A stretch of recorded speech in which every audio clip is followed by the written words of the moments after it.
Shalom, beloved. So we continue with our Torah portion that we are busy with Vayishlach, and this is part 2.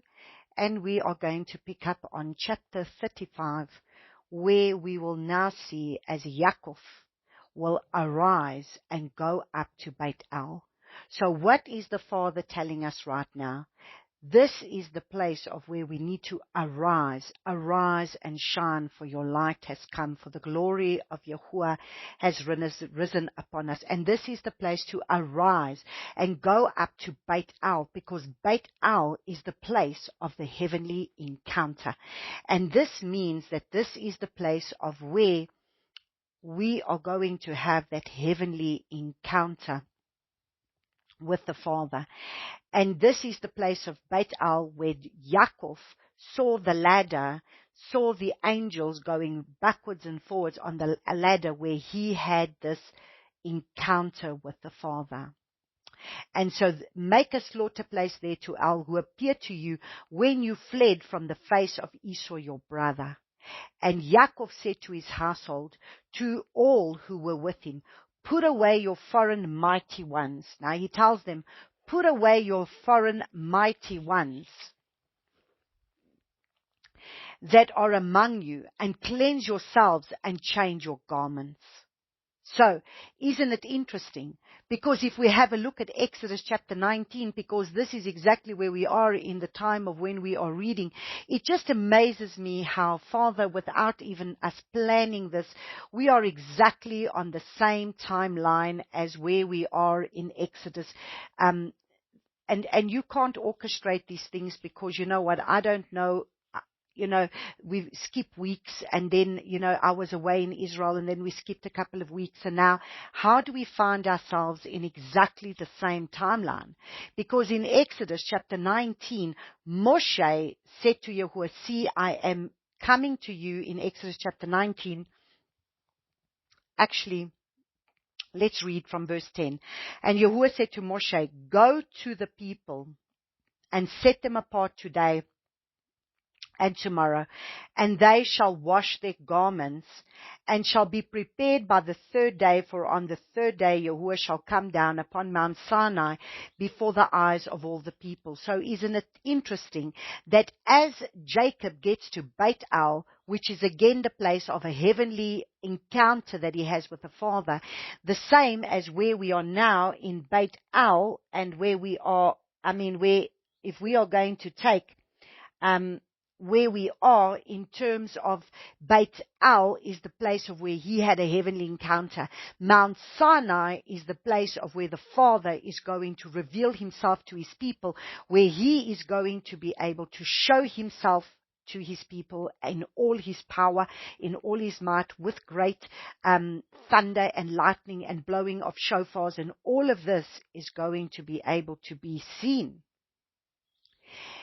And so that's why Yaakov said, put away your foreign mighty ones. So there's a cleansing, just the same as the Israelites had to cleanse themselves in order for them to stand before Yahuwah on Mount Sinai, that are among you, and cleanse yourselves and change your garment. So you see, we are to be able to, on Mount Sinai, they were told to wash their garments. Here they must change their garments and lay down every idol of the flesh. And this is part of our circumcision of the hearts to truly serve him. We need to change the way we see things. We need to change the way we look at things. We need to change the way we speak. We need to change our entire countenance. We need to change. When we come into the light, we cannot look the same. The priests were called to be different and set apart. The priests did not have the same priestly garments as the rest of them. They were different. And so we are called to be these priests for the Father, and therefore we are called to be different. We are not called to be the same. We are not called to be like all of them. We are not called to look like them and behave like the world and act like the world and look like the world and do what the world is doing. And then he says, let us arise and go up to Beit El. So we need to come up to the Father. So what are we doing? We are preparing ourselves right now. In 2 weeks' time, we are going to be able to prepare ourselves to stand before the living here to stand before him, to present ourselves, to receive his ruach. But that's going to require a laying down of ourselves. We need to clean ourselves. We need to ask the Father to show us what is there that is still not in line with his word. What is it that we still need to remove from our lives that is not pleasing to him? And so he says, let us arise and go up to Beit El, and let me make there a slaughter place to Allure. So you see, this is when we come to the place of where we need to be able to arise, and we need to be able to go to that place of where there is an open heaven, where this is the house of Yahuwah, where his presence dwells. We need to be obedient to him and come out of all other forms of worship. The highest form of worship is obedience. And so we need to come out of everything that is not pleasing to the Father. This Greek mindset that we have, this Greek way of us being able to serve him, to understand that the only one that we are to follow is Yahushua. We are to walk as Yahushua walked. Because let us go read. Let us read 1 John. What does it mean to be able, if we turn around and we say that we know him? You see, we need to come into that place of intimacy with him. But in 1 John chapter 2, from verses 3, and it says, and by this we know that we know him, if we guard his commands. If we are not guarding his commands, if we are not keeping his commands, then we must understand that we've got to go back to the drawing board and say, Father, what is it that is still not pleasing to you? The one who says, I know him, and does not guard his commands is a liar, and the truth is not in him. But whoever guards his word, truly the love of the Lord has been perfected in him. By this we know that we are in him. The one who says that he stays in him ought to also to walk even as he walked. So we are to follow him. Now understand, who did Jacob wrestle with? Jacob wrestled with Yahushua, our Messiah. In the flesh, he wrestled with him to change his identity, to change who he was. And now he's being told to all his people, as they are coming up now, to be able to come and to cleanse themselves. Because at the end of the day, we must understand that he is going to come into the place of the promised land. He's coming into the promised land, and they cannot be going. You see, you cannot enter the promised land. Only those doing his commandments are going to eat from the tree of life. Who were those that entered into the promised land? Only 2 of the original, however million that came out of the land of Mitzrayim, out of the land of Egypt, actually entered into the promised land because they were the ones that were obedient. It's how much word we actually practice in our lives, put into practice in our lives. And he says, let us arise and go up to Beit El, and let us make him a slaughter place, El, who answered me in the day of my distress, and has been with me in the way which I have gone. So he's the one by his Ruach that is leading us, but we need this Holy Spirit fire to come upon us, to purge out of us everything that's not of him. And now look at what he says in verse 4. So they gave Yaakov all the foreign mighty ones which were in their hands. So to understand, they came out of Haran, Laban's house, and they still brought their gods with him. As much as their gods with them. And this is exactly what Rachel did. And you must probably find that Rachel would be one of the ones that maybe was giving these household gods. Because Rachel is the one that brought her own father's household gods, let alone their own. So this could be a lot of the servants and everything that had their own household gods that he had with them. But what Rachel does is she stole her father's household gods. And so they gave them all the mighty ones that were in their hands. And then this is very interesting. And all their earrings, which was in their ears. And Yaakov hid them under the terebinth tree, which was near Shechem. Isn't it interesting that he says they gave him all their earrings? Why? Is earrings part of pagan worship? Why did they take out those earrings? So do you see, there is a thing that needs to be removed. We must ask the Father, if we truly want to worship Him in spirit and in truth, there is a laying down. So these earrings must have been part of pagan worship, and they needed to remove it. So, do you understand, if we really want to be able to follow Him in His way, there is things here in this Bible that sometimes speaks that it's difficult for us to hear. I know that the Father had me remove my earrings many, many years ago. My goodness, I think I removed my earrings. It was in 2012 when He removed my earrings from my ears, because He didn't want me to have any earrings. He says your ears are to be open to hear me.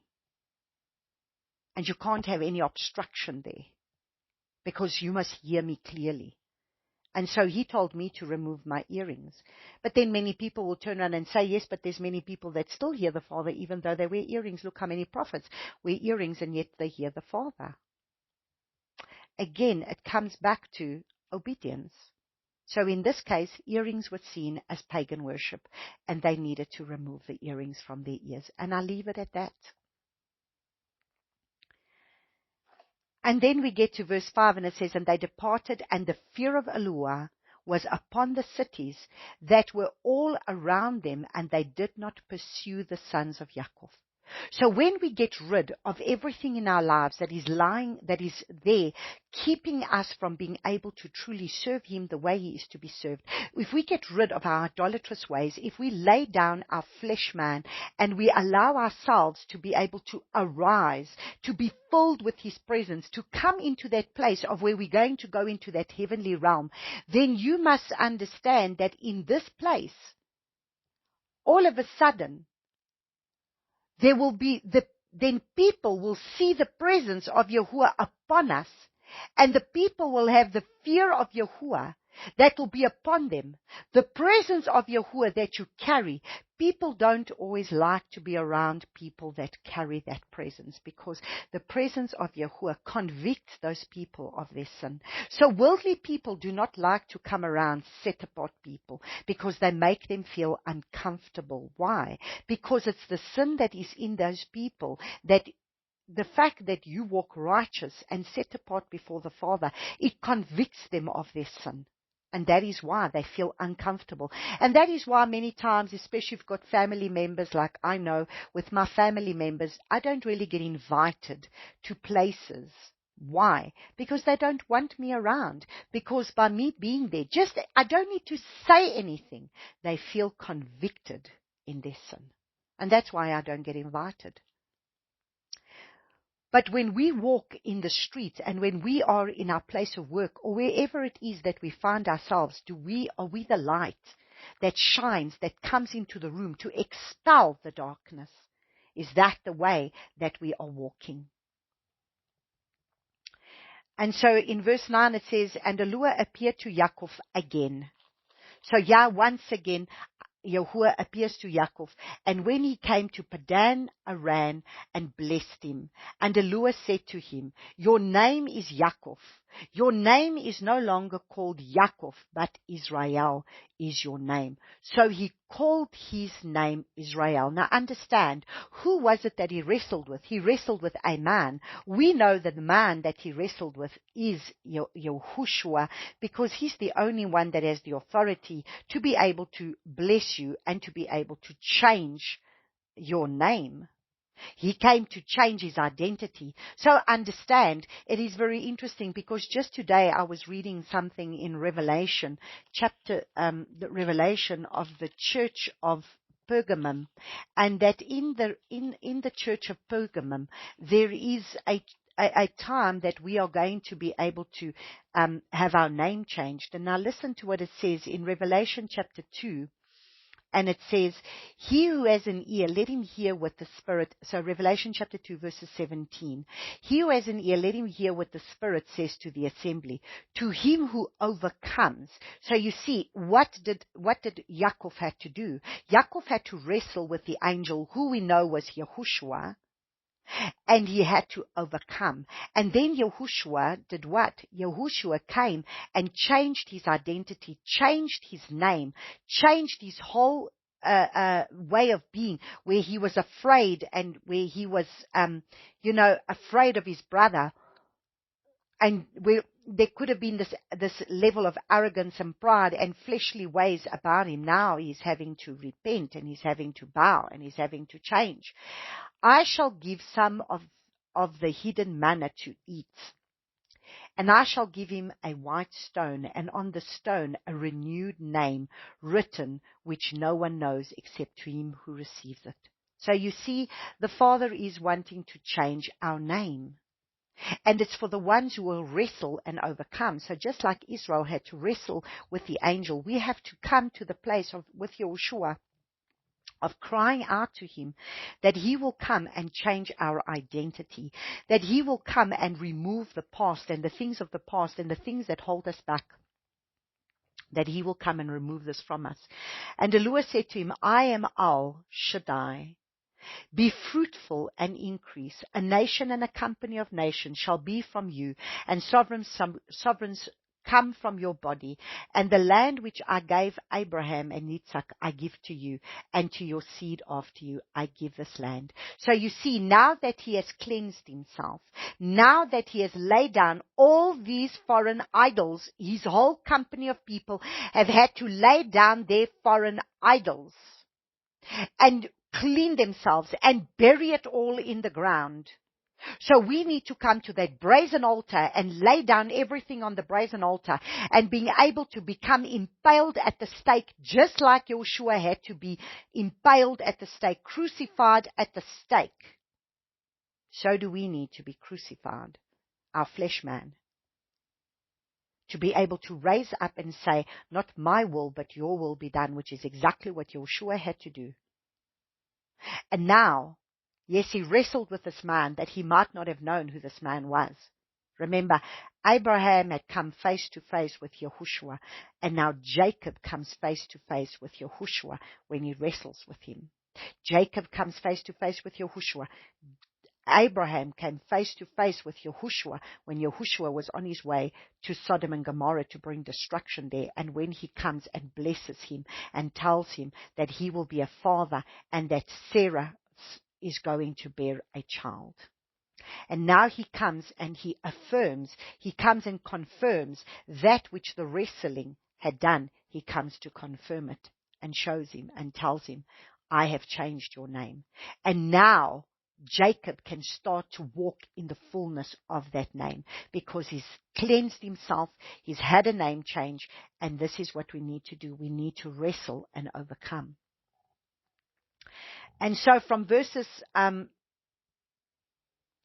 in verses 17 we see, and so this is the place where he calls the place Beit El, and then in verses 16, then they set out for Beit El, and it came to be that there was but a little distance to go to Ephrath, that Rachel began to give birth and had great difficulty giving birth. Now Ephrath is, the name of it is Ashheap, which is the place of fruitfulness.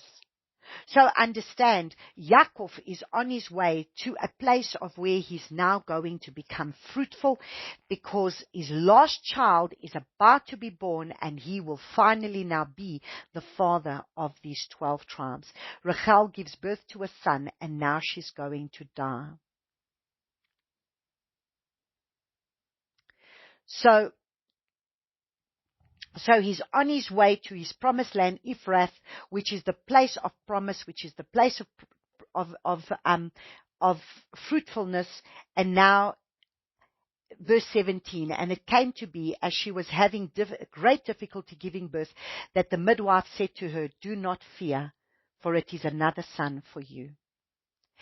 And it came to be, as her life was going out, for she died, that she called his name Benoni, but his father called him Benjamin.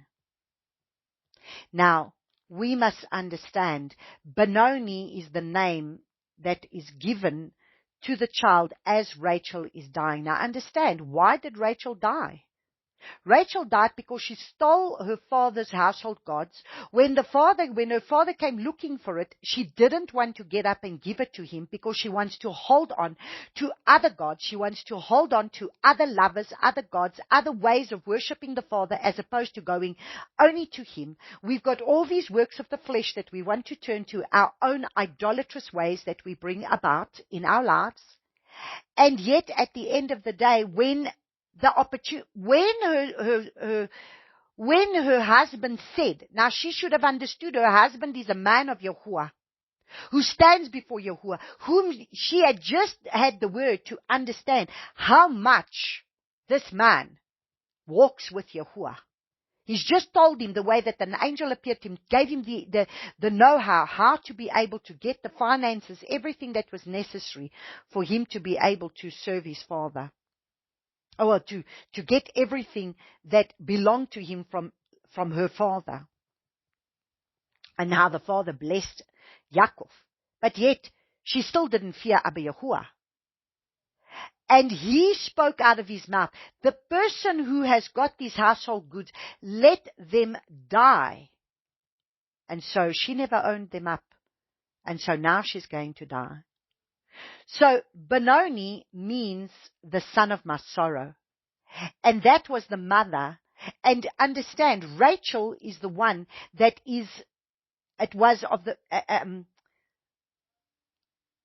so she's the one that was the one portraying the flesh. Leah was a woman that seeked more after the father. Rachel was the one that was beautiful. She was attractive. She was everything, but she was more a woman of the flesh. So out of the two brides, she was the one that Jacob loved the most. Yet she was the one that was of the flesh. The same as Isaac. Isaac loved Esau, where Rebekah loved Jacob. But Isaac loved Esau, but Esau was the son of the flesh. The same as here. So what must happen? Now listen. This is the son, and Benoni means the son of my sorrow. But it doesn't just mean the son of my sorrow. It means trouble. It means wickedness. It means sorrow. It means idolatry. It means wickedness. It means vanity. It means evil. It means false. It means unrighteousness. It means wicked. So understand, this is everything that Rachel was standing for. There was a wickedness about her because she didn't want to own up to those household gods. She didn't want to lay it down. She was into idolatry because she continued to want to worship her father's idols. And there was a vanity because she was beautiful. So therefore, in her beauty, she won her husband over with her beauty. But yet there was unrighteousness and there was falsehood. There was a lie because she lied to her father and said, I'm in my womanhood and therefore I cannot stand up. And so understand, this is the name that dies with Rachel. Benoni dies with Rachel. So everything that was of Rachel's character that was going to be passed down to this child, Benoni, that was going to be this child, the son of my sorrow, that was going to stand for idolatry and sorrow and wickedness and trouble and unrighteousness and vanity and falsehood, is going to die with Rachel. And only now, after Benjamin is born, so this is the name that dies with Rachel. And only now, after Benjamin is born, can Yaakov enter into the promised land with the two sticks that become one. The two sticks will now become one. One house.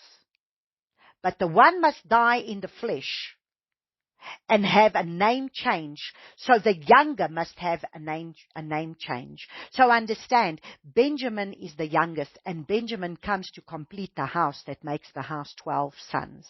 And Benjamin is given the name of son of my right hand, representing Yahushua. And that is why it's Judah and Benjamin, those two houses that make up the house of Judah. Benjamin and Judah are the ones that are going to make up the house of Judah, and that is why Benjamin is the son of my right hand, and he's the last born, and always the lastborn. So the lastborn blessing, the lastborn. And so Messiah Yahushua is the second Adam, because the first Adam was going to fall, but the second Adam was going to raise up. And the second Adam was the one that was going to bring us back into righteousness. So Benjamin is the son of my right hand. And only now, when Yaakov has a name change, Yaakov is going to have a name change. Now he's going to have his name change of Israel. And Yaakov has a name change. Rachel represents the lust of his flesh, the idolatry of the flesh, the side of his that he had to let go of. So Rachel has to die in order for him to now come into the fullness of becoming Israel with the 12 tribes. And Benjamin is not going to be raised up by his mother, but he is going to be raised up by Leah, the same as Joseph is being raised up by Leah, and the two concubines that at the end of the day are going to have a mistress, Leah, that is going to be able to rule them. And so now Jacob becomes the father of these 12 tribes. So these 12 tribes came together as one house, and Benjamin will be raised up by Leah, the humble one. So through the humble one. So understand, Yaakov is on his way to Ephrath, the fruitfulness. And this is the place now that, like I said to you, Rachel has to die now. She was the one that was the love of Jacob, that was the one of his flesh. She was the one that, if you see, she was more into her flesh. She wanted love apples in order to be able to have her husband, sleep with her, and, but the Father has mercy on her. But yet the Father takes pity on Leah. But Rachel is the one that is symbolic. And how interesting it is that Jacob has a name change, and then he's going to be able to have Rachel die, which is the one that is the lust of his flesh, because that was the one that he lusted for from the beginning. She was the beautiful one, the attractive one, the vanity one. But yet at the end of the day, she showed herself to be unrighteous. She showed herself to be idolatrous. She showed herself to be able to have wickedness. And this is what she names her son Benoni.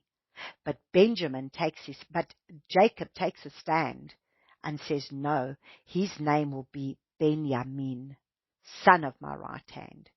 And so his mother will die, but he will raise up, not as Benoni, because Benoni is going to die with Rachel. She gave the name, but now she dies. And Yaakov, who's going to come forth as Israel, gives him a name change to son of my right hand. And that is the last born. And Yahushua is the one who is seated at the right hand of the Father. He will resurrect, and then he will be ascended into heaven, and he will be seated at the right hand of the Father. And so now we have a look and we see that verse 19, so Rachel died and was buried on the way. So she was not buried in the cave of the patriarchs. She was not buried with Abraham and Sarah and the rest of the patriarchs in Hebron. She was buried on the way to Ephrath. That is Bethlehem. And so now Yaakov is on his way to Ephrath, which is fruitfulness, and is on his way to Bethlehem, the house of bread, from where the Messiah will come from and gather the 12 tribes of the house of Israel. So Messiah comes, and this is where he then comes and raises up the 12 tribes of the house of Israel, because he's going to come forth from Bethlehem, the house of bread. And so Jacob is going to become Israel, one who wrestled and overcome, one seated with Yahuwah. So he's going to strive with El, he's going to overcome with El, and he's going to rule with El. And from here, from Bethlehem, the house of bread, where Jacob is going to be able to come into. From here, there is going to be a raising up of a house that Yeshua then comes, is born in Bethlehem to bring back the lost tribes of the house of Israel to become one house again. And so we have a look at Genesis chapter 36 verses 1, and this is the genealogy of Esau, who is Edom. And so we have a look in verse 6 and 7, and it says, and Esau took his wives and his sons, and his daughters and all the beings of his household, and his herds and all his beasts, and all his possessions which he had gained in the land of Canaan, and went to a land away from the presence of his brother Yaakov. For their possessions were too great for them to dwell together, and so the land of their sojournings could not support them because of their herds. And so once again, just like with Lot, the land can't house them both. The land will vomit out the disobedient. You must understand, the land will vomit out the disobedient, because it's only those who are going to keep the Father's ways that are going to enter into the land. That was the covenant. If you will keep my covenant, you will dwell in the land. If you are not going to keep my covenant, the land is going to vomit you out. And Jacob will stay in Canaan, but Esau will move away to Mount Seir, the Mount of Edom. And now we see another bride. So remember, these brothers are two brothers, and these brothers represent a false bride and a true bride. Remember, one was about the flesh, the other one was about the spirit. And so Esau is going to split from his brother. So you see there is a separation coming from those that are his, from those that are not. He's going to separate the sheep from the sheep. He's going to separate the sheep from the goats. He's going to separate, because there's going to be one lot disobedient and one lot obedient. And only those that are going to be obedient to the Father's ways will be the ones that will dwell in the land. The others, the land will vomit them out. And so they will go to their own place, but they will not dwell in the land, the promised land. So we are preparing ourselves for the kingdom to come, for the millennial reign. And if we want to be those that want to dwell in the land, then we are those that are going to have to be obedient. And so now we're going to have a look at the Haftorah. So let us go to Hosea.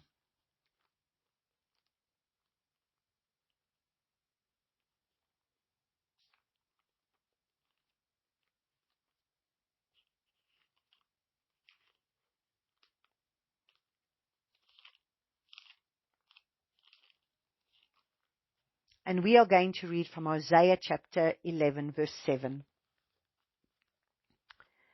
And from Hosea chapter 11, verse 7, it says, my people are bent towards backsliding from me. Though they call to the one above, none of them exalt him. So now this is exactly where we are. So here we see what backsliding Israel has done. That is why we need to turn back to Yahuwah's ways and come out of Babylon. Because listen to what he says. If we read from verses 7 to verse 12 of chapter 11 of the book of Hosea, it says, my people are bent towards backsliding from me. So do you see why we need to turn back? Do you see why we need the fire of the Ruach to be able to come and fill us, so that we can be those on fire for him and to return back to him? Though they called on the one above, none of them exalt him. So do you see, they still go about doing their own thing. They don't raise him above their situations. They don't raise him above everything. They don't lay down their lives for him. They don't really follow him. How could I give you up, Ephraim?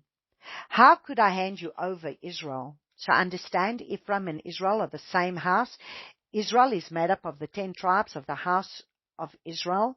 By this time, this is what we're looking at. By this time, the house, and it's still what it is today, the house of Israel and the house of Judah is split. There's not one house, there's 2 houses. Could I make you like Admah? How could I set you like Sobaim? My heart turns within me. all my compassion is kindled. I shall not let the heat of my wrath burn. I shall not turn to destroy Ephraim, for I am Al, and not man, the set-apart one in your midst. Am I not Al?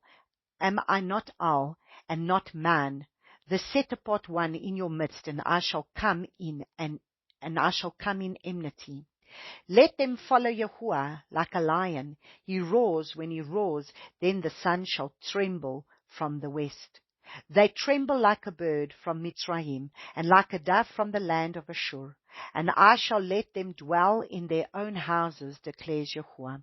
Ephraim has surrounded me with lying. You see, isn't that still the deceptive spirit that comes down from this house? Ephraim has surrounded me with lying, and the house of Israel with deceit. But Yehuda is still wandering with Al, and is true to the set-apart one. Now, yeah, you can hear it in all its fullness. So today, at the end of the day, even though the Jews might have added many things, but at the end of the day, they are still serving the mighty one of Israel, and they keep his ways to the best of what they can, even though they add many things to the Father's Torah, but they certainly want to keep the Father's Torah. But now, if you take the house of Israel, we are a rebellious, bunch of people that don't want to keep anything. And so, here we see that in these verses, we see that Israel is backslidden, and we must come out of Babylon, where we have not kept his covenant, but fornicated with the world, and fornicated with a religion that is not the Father's way at all, and therefore it is idolatrous. Now, if we have a look at Hosea chapter 12, and we read from verses 1 and 2, and it says, Ephraim is feeding on wind, and pursuing an east wind. All the day he increases falsehood and ruin, and they make a covenant with Ashur, and oil is sent to Mitzrayim. And Yahuwah has a controversy with Yehuda to punish Yaakov according to his ways. He repay him according to his deeds. And so he will punish us according to what we have done, according to our deeds. And so at the end of the day, he turns around and he says, we are grasping at straws. We are feeding it on the wind. Why? Because we just increase in falsehood. And this was the whole teaching that I did today on the end of the book of Revelation, Revelation chapter 8, part 11, where I really talk about, as we end off this chapter eventually after 11 weeks, where we are listening to all these false prophets and chasing after false prophets. And so this is why he turns around and he says, he will punish our deeds, and we are increasing in falsehood, because the Christian church is just increasing more and more in falsehood. They are not coming out of falsehood, and they're going more and more into Babylon, and it's one world religion, one world system, this oneness of coming together, and eventually we are absolutely going to bow down to a beast system. And so if we look at verses 3, it says, he took his brother by the heel in the womb, and in his strength he strove with Eluah. He strove with the messenger and overcame. He wept and sought his favor. He found him in Beit El, and there he spoke to us. Even Yahuwah, Eluah of hosts, Yahuwah is his remembrance. And so if we wrestle with him and seek Abiyah's face and turn from going our own way, then we will be found by him, and he will deliver us from the place where we were held captive. Jeremiah chapter 29 verses 13 and 14 says, we will seek him and we will find him when we seek for him with all our heart, and then we will be found by him, and then he will deliver us from the places where we have been held captive. And then in verse 6 it says, therefore return to your Eluah, God, loving commitment and right ruling, and wait on Eluah continually. So is what we need to do. We as the lost tribes of the house of Israel. This is our commission. We are told to repent. We are told to turn back to Him and to His ways. We are told to come out of all these idolatrous ways of worshiping Him, all these religious systems and religious doctrines that just get us to be more and more puffed up in our flesh, and being able to get us to be able to do all the good works of our flesh, but we are not being obedient to the word. A merchant in his hand are scales of deceit he loves to oppress. And Ephraim says, indeed, I have become rich. Now you see, is this not the will? Is this not the church of today? It's all about prosperity, prosperity, prosperity. Oh, we've become so prosperous. We are so prosperous in all our wealth that we have acquired. And it says, and Ephraim says, indeed, I have become rich. I have found wealth for myself. In all my labors they shall find in me no crookedness that is sin. And this is exactly where we are right now. We think that we are without sin. Why? Because we've accepted Messiah, Yahushua, as our Messiah, and we can just prosper and prosper and prosper without keeping the Father's ways, and all of this is going to go up in smoke very soon, one of these days. But I am Yahuwah your Lord, since the land of Mitzrayim. Again I shall make you dwell in tents, as in the days of the appointed times. So understand. So we to return back to the appointed times, and the prophets are to bring us back to what has been written. And Ephraim is to repent and come back to Yahuwah and his ways. So if we look and see, and I have spoken to the prophets, and have increased vision, and through the prophets I gave parables. Is Gilead wicked? Certainly. They have been false in Gilgal. They have slaughtered bulls, and also their slaughter places are as heaps on a plough field. So understand, we go our own way, we keep our own feasts, we keep our own Christmas, Easter, we do Sunday worship, Sunday church, don't really keep the Sabbath. We do church service on a Sunday. And this is all part of the idolatrous ways that Israel has gone, and the Father is now saying it is time to come back. It is time for you to repent. It is time for you to come back to His ways. That's why Ephraim, the house of Israel, there's the house of Judah, the house of Israel. The house of Israel are the ones that have gone into the dispersion, the ones being grafted in, and they are to come back to the Father. And by a prophet, Yahuwah brought Israel out of Mitzrayim, and by a prophet he was watched over.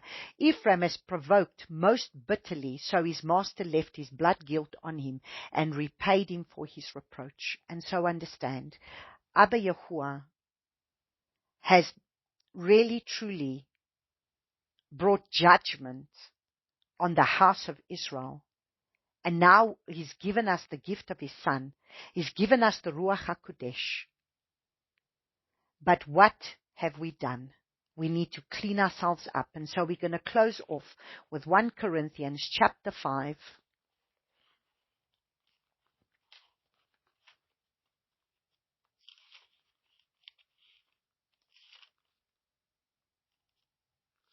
Let's go to 1 Corinthians chapter 5 so that we can understand what we must get rid of.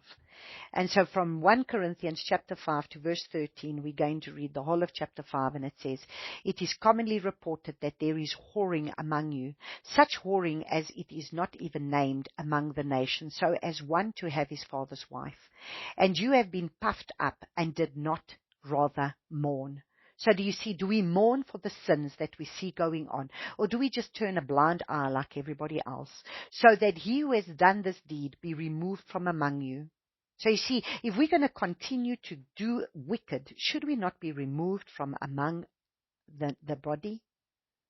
For I indeed am absent in body, but present in spirit, have already judged the one who did this, as though I were present, in the name of our Master Yahushua, Messiah. When you are gathered together, my spirit, with the power of our Master Yahushua, Messiah, deliver such a one to Satan. So you see, interesting, this is what Paul says. Deliver this one that does not want to crucify his flesh. Deliver him to Hasatan. Why? So for the destruction of the flesh, in order that his spirit be saved in the day of the Master Yahuwah. So you know what? If they don't want to listen, they must be handed over to Hasatan, and let Hasatan come and work with that person to finally crucify his flesh, but yet his spirit will be saved on the day of Yahuwah. Your boasting is not good. Do you not know that a little leaven leavens the entire lump? So you see, if we want to continue to fornicate with the world, this is what's going to happen. Therefore, cleanse out the old leaven, so that you are a new lump, as you are unleavened. For also Messiah, our Pesach, was slaughtered for us. So then, let us celebrate the festival of unleavened bread, not with old leaven, nor with the leaven of evil and wickedness, but with the unleavened bread of sincerity and truth. So we need to return back to truth. I wrote to you in my letter not to keep company with those who whore. So you see, if you're going to continue with the world, you are whoring after the things of this world. And I certainly did not mean those of this world who whore, because they're already in their camp. No, the ones who call themselves believers, but yet what do? Or with the greedy of gain, or swindlers, or idolaters, since then you would need to go out of the world. But now I have written to you not to keep company with anyone called brother, if he is one who whores, who is greedy for gain. Oh my goodness, then that is most of the people that one would be able to listen to on YouTube, because all of them is about your best love gift, and your this, and your that, and sow a seed, and all of this, greedy for gain. Or an idolater, or a reviler, or a drunkard, or a swindler, not even to eat with such a one. For what have I to do with judging outsiders? Do you not judge those who are inside? But Allah judges those who are outside, and put away the wicked one from among you. So you see, we are to be accountable to each other by judging each other that is inside the camp. But those that are outside in the world, let them carry on. They will self-destruct in the end. And so we praise Abba Yahuwah for this word, and we thank you, Abba Yahuwah, for this word, and that you alone will be able to help us. And thank you for this Torah portion as you continue to lead us and guide us in all righteousness. Thank you for this time that we are in, where we understand that there are two houses. There's going to be a rebellious house, and there's going to be an obedient house. And help us, Father, to be part of the obedient house. There will be 10 virgins. There will be 5 that will have oil in their lamps, and there will be 5 that will not. Because 5 have paid the price for that oil, and 5 try and obtain it just by being able to seek his face, but do not want to go buy the oil for themselves. And so, Abba Yahuwah, I praise and I thank you that you will continue to lead us and guide us in the ways that we are to go, and teach us your righteous ways. In Yeshua's name I pray this. Amen.